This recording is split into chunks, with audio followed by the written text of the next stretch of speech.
नमस्कार, मी उज्ज्वला. मराठमोळी जीवन चॅनलमध्ये तुमचं सगळ्यांचं मनापासून खूप खूप स्वागत. श्रावण महिना चालू झाला की सणावाराचे दिवससुद्धा चालू होतात आणि अशा सणावाराच्या दिवशी आपण एक तरी आपल्या ताटामध्ये वाढण्यासाठी गोड पदार्थ बनवत असतो. त्या गोड पदार्थाची चव वाढवण्याचं काम विलायची पावडर करत असते.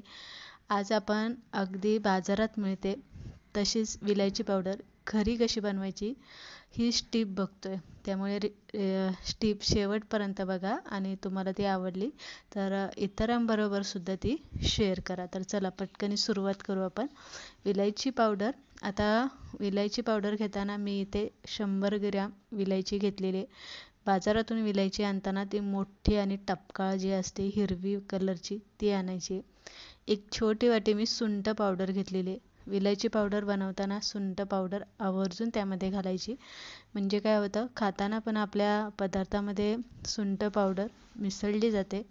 आणि दुसरी गोष्ट म्हणजे विलायची पावडर काळपट अजिबात दिसत नाही. आणि 1 चमचा साखर लागणार आहे. साखरेमुळे विलायची पावडर बारीक होण्यासाठी मदत होते.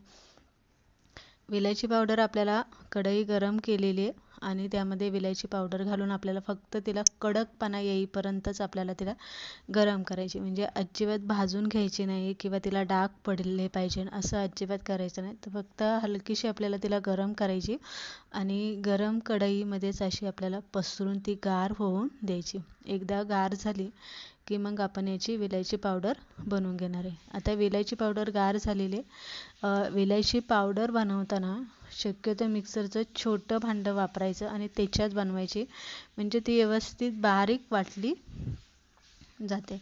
आता मिक्सरच्या भांड्यात आपण विलायची पावडर घालून घेतलेली आहे. जी 1 चमचा साखर होती ती साखर घातलेली आहे आणि सुंठ पावडर. आता तुम्हाला जर सुंठ पावडर यामध्ये घालायची नसेल तर तुम्ही नाही घातली तरी चालेल.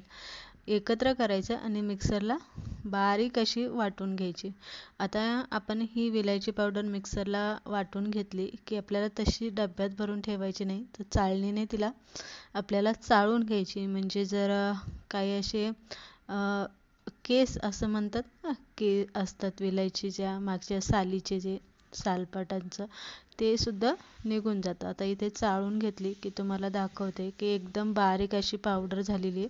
जशी मार्केटमध्ये भेटते अगदी तशीच. आणि दुसरी गोष्ट म्हणजे काळपट अजिबात झालेली नाही आहे. तर इथे तुम्ही बघू शकता एकदम व्यवस्थित झालेली आहे. आता ही तुम्ही विलायची पावडर घरी बनवलेली त्यामुळे अगदी 6 महिनेसुद्धा तुम्ही ही वापरू शकता. तिला काहीच होत नाही. एखादी काचेची बरणी घ्यायची, जार घ्यायचा, त्यामध्ये भरून ठेवायची आणि घेताना 1 चमचा वल्ला हात वगैरे काही लावायचं नाही आहे.